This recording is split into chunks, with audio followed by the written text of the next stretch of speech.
오시소서 정결케 하옵소서.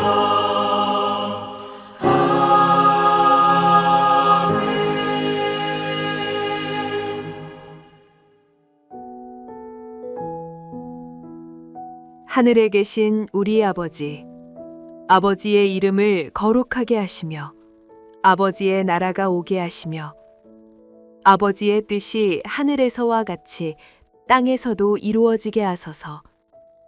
오늘 우리에게 일용할 양식을 주시고 우리가 우리에게 잘못한 사람을 용서하여 준 것 같이 우리 죄를 용서하여 주시고 우리를 시험에 빠지지 않게 하시고 악에서 구하소서. 나라와 권능과 영광이 영원히 아버지의 것입니다. 아멘.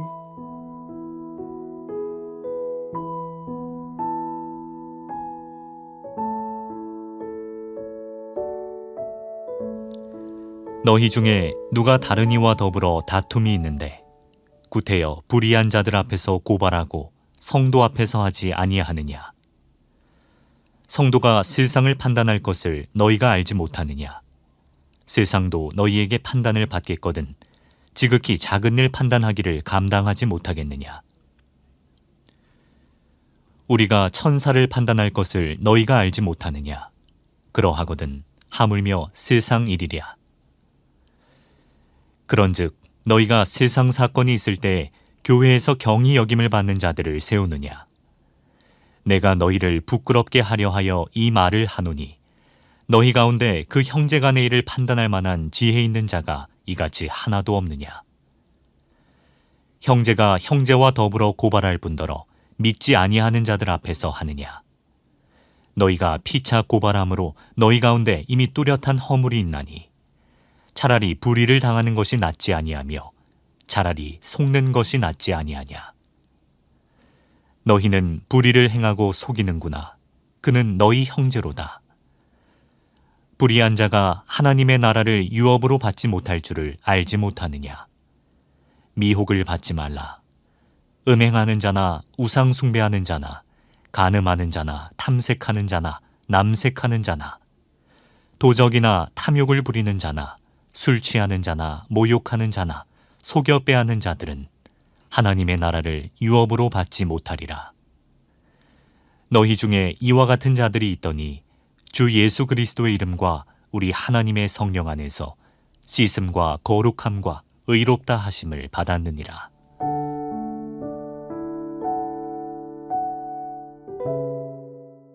사람이 사는 곳에는 반드시 문제가 일어납니다. 문제가 없는 곳은 공동묘지뿐이라는 말도 있지요. 교회 안에도 늘 크고 작은 문제가 일어납니다. 요즘은 교회 문제를 사회법정을 통해 시시비비를 가리고 있습니다.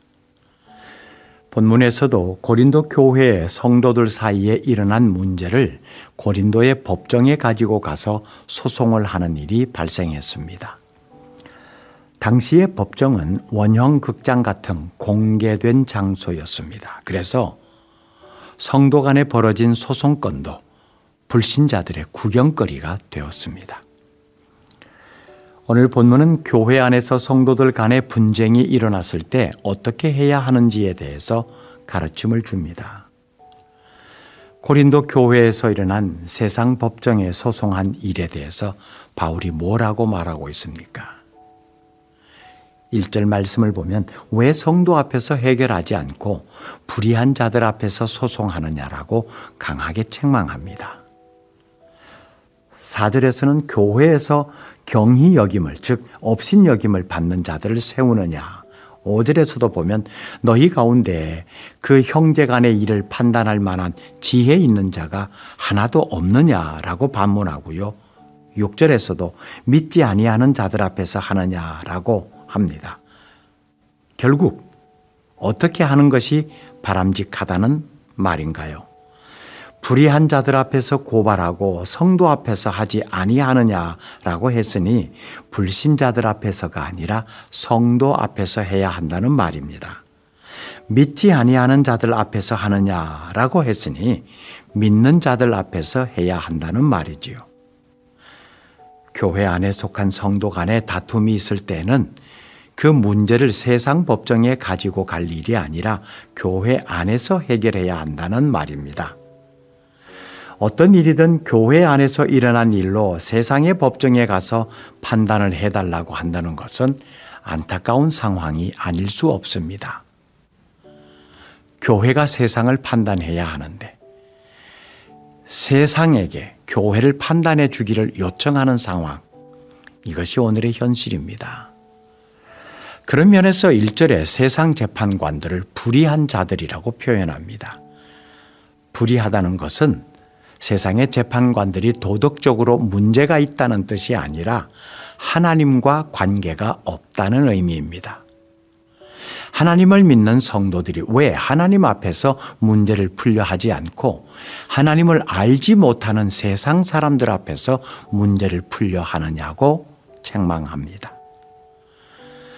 바울은 고린도 교회 성도들이 이런 일에 대해서 부끄러운 줄 알아야 한다고 말합니다.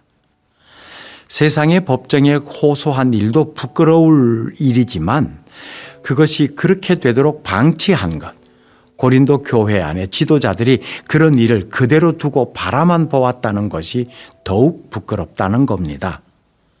지혜로운 지도자가 없다는 거지요. 사도 바울이 세상 법정에 가서는 안 된다라고 말하는 것이 절대 세상 법정을 무시해서가 아닙니다. 교회 안에서 일어나는 일들을 은혜로 덮자는 말인가요? 물론 안 될 말이지요. 여기서 바울이 지적하는 문제는 해결할 자정 능력을 상실한 교회에 대한 질책입니다. 다시 말하면 교회의 품격을 잃지 말라는 겁니다.